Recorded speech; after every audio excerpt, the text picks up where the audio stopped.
Hi, my name is Samira Kidana, and I'm a graduating senior psychology major here at Dillard University. For my project, I have chosen to teach myself how to do knotless braiding on another person's head. Knotless braiding is one of the fairly new braiding styles So it's kind of a difficult style to do, and I want to eventually learn how to do it on myself, but I decided to start with somebody else first because braiding on yourself can be fairly more difficult than braiding on somebody else, especially since you can't see the back of your head, so you can't see things such as parting, and it's very hard to kind of braid with your hand like this. Braiding has been a part of history since 3500 BC, which is about 5,000 years ago, and it originated in Africa with the Himba people of Namibia and was used as a way to tell the difference between the tribes. Like, different tribes would have different hairstyles. Like, cornrows is a braiding style that one tribe would have, and then another tribe would have box braid. And braiding takes up a lot of time. When I used to get my hair braided, it can take up to 6 to 8 hours. So this would give people time to socialize as well. And the mothers would braid their children's hair and pass it down to their children, teach their children how to braid hair. And it would just keep getting passed from generation to generation. And by the 1900s, braiding had taken its place as one of the most popular protective hairstyles in the world.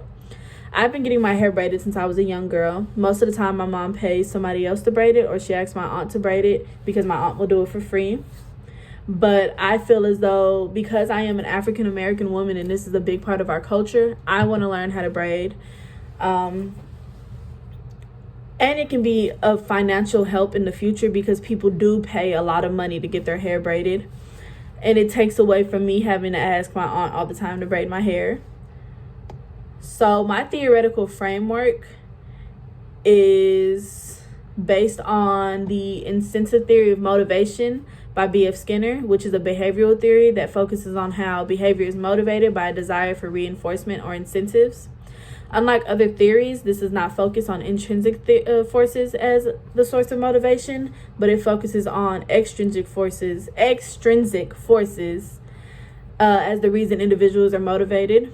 And it began to emerge during the 1940s and 1950s and has been built off of the earlier drive theories established by psychologists such as Clark Hull. The extrinsic forces mentioned in this theory can be anything that is considered any type of reward that motivates a person's behavior, which can also be considered either a reinforcement or incentive.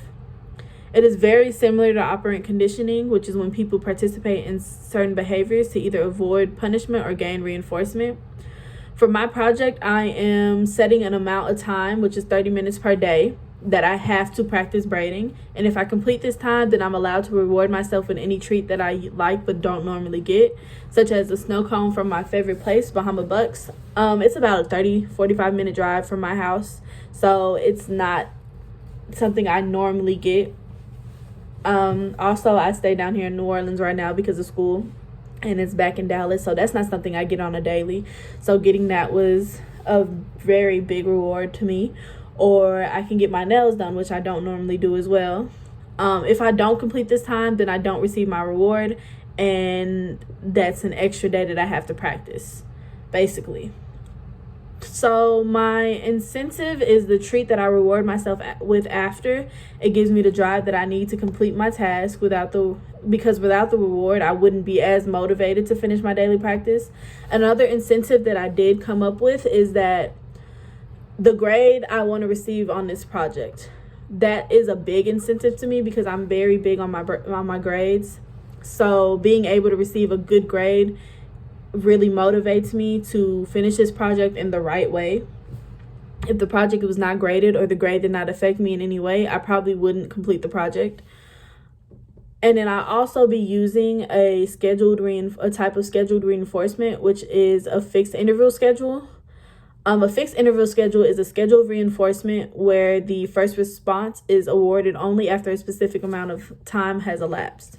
The biggest issue that usually comes with this type of schedule is that most times the behavior will not occur right until before the scheduled time for the reinforcement. For example, if a child gets her allowance on Saturdays, as long as the house is clean by then, she might not clean the house until Friday night. This isn't an issue because for my project, because the behavior has to occur for 30 minutes before I receive my reinforcement.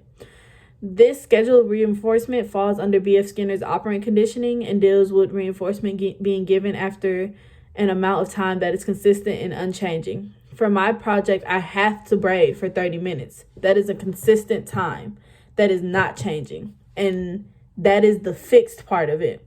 The time interval is the same every single day, and I'm completing the same task every single day in order to receive my reward at the end of this fixed time and task.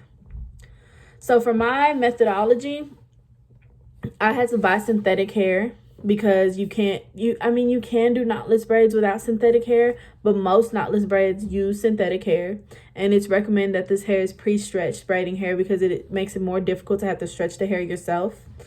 I also needed a comb and hair gel. The comb is to part my hair, and the hair gel is to make the part clean.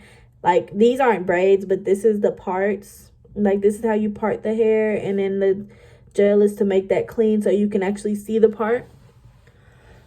So the first step I did was I watched a YouTube video to make sure that I had the steps right. So then I took a small piece of my mother's hair and I parted it into a smaller square to match the size of the braid that I wanted. And with that portion of hair, I split it into 3 pieces and I began braiding. So when you braid, I'm sorry, I have to do it with my hands in order to get it right. Basically what you're doing is you're taking the right piece and you're moving it under the middle piece and above the left. And you just keep kind of doing that until you get about a braid this size. And then that's when you add the first piece of synthetic hair into it, and then you braid with that. And once you braid about twice with that, you add the other piece and you braid, and then you add the last piece and you keep braiding all the way down.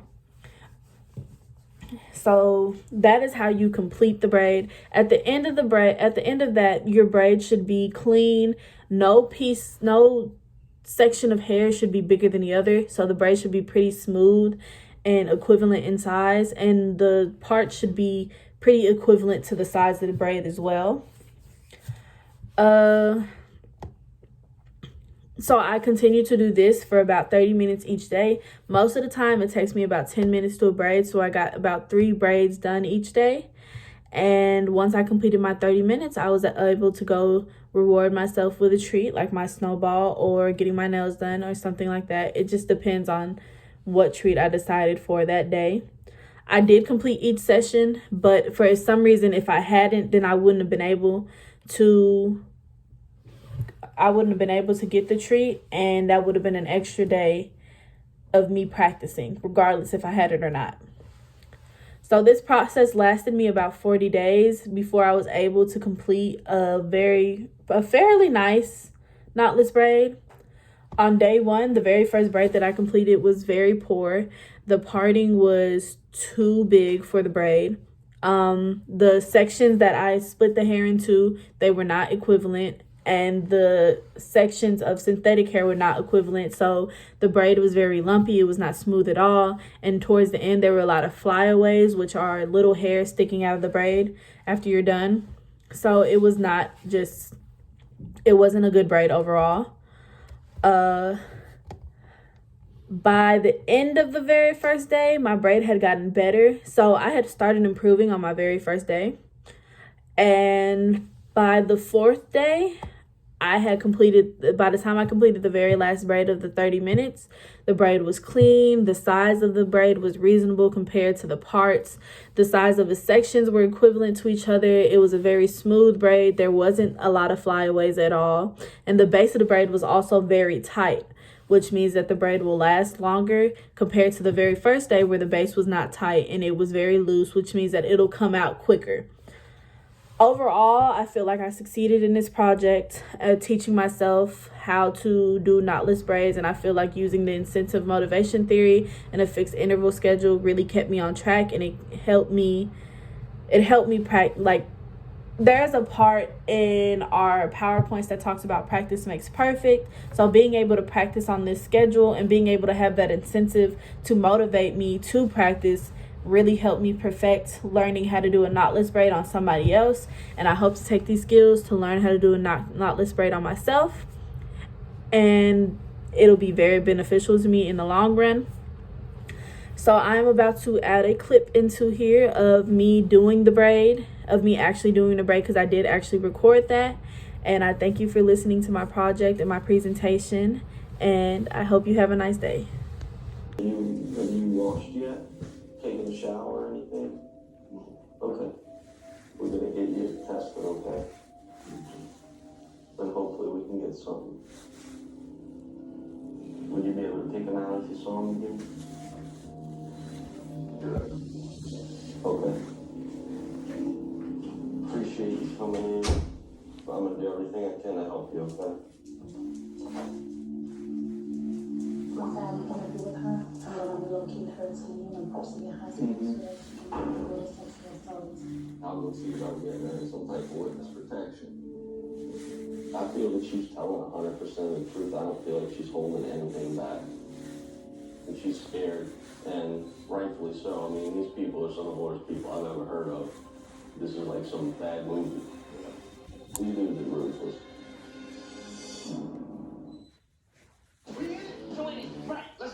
Welcome to Game Show Central, the new home of the fast and fun world of Game Show. We've got something for everyone. Wow! Laughter. What are you doing? Excitement. 3 seconds counts. Trivia. That's tricky. Yeah, that's exactly our whole game. Winning moments and pure happiness all day, every day. Welcome to Game Show Central.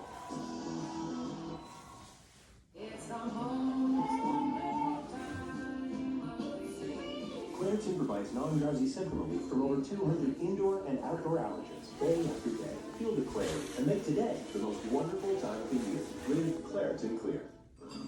We all have moments of desperation. I can't believe you tried to kill me. I feel badly about that. Don't you just love being a mom? If we can face them head on, that's when we find out just how strong we really are. I was so close to relapsing in that moment, like the homeless inside my house. I had to go back. From the witness, and that's pretty much all we have to go on right now.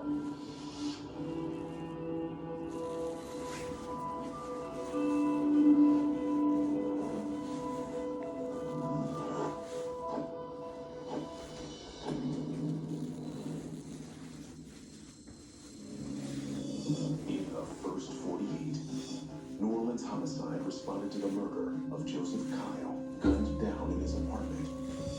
Talked to a witness who said she was sexually assaulted by the killers and forced to leave the new victim. And collected a DNA sample from the witness they hope will lead to one of the suspects.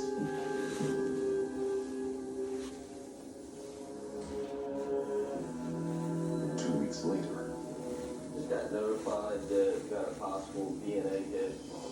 We're gonna head to headquarters, see what we got. So they finally wore me down, shaved the mustache, but I don't think it's changed anything yet. Hopefully we don't just have a DNA profile. Hopefully he came up in photos and we actually know who he is.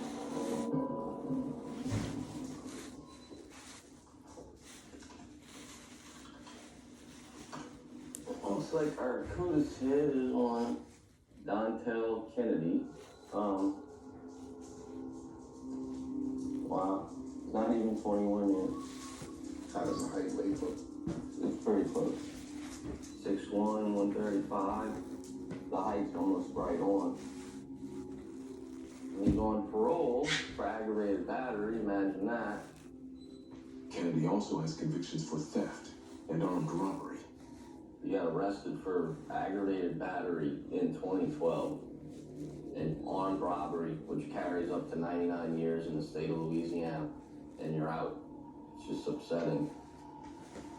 I want to show a lineup to our witness. To get a warrant, Rip needs a positive ID. The most important thing is to get this guy off the street. make sure he can never get out and never hurt anybody else.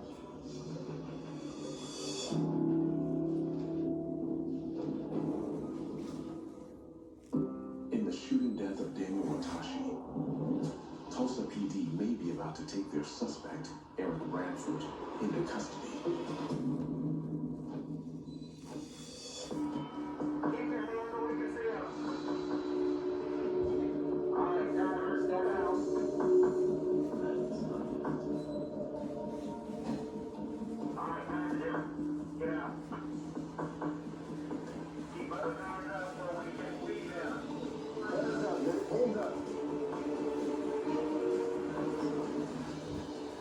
Eric is not in the car.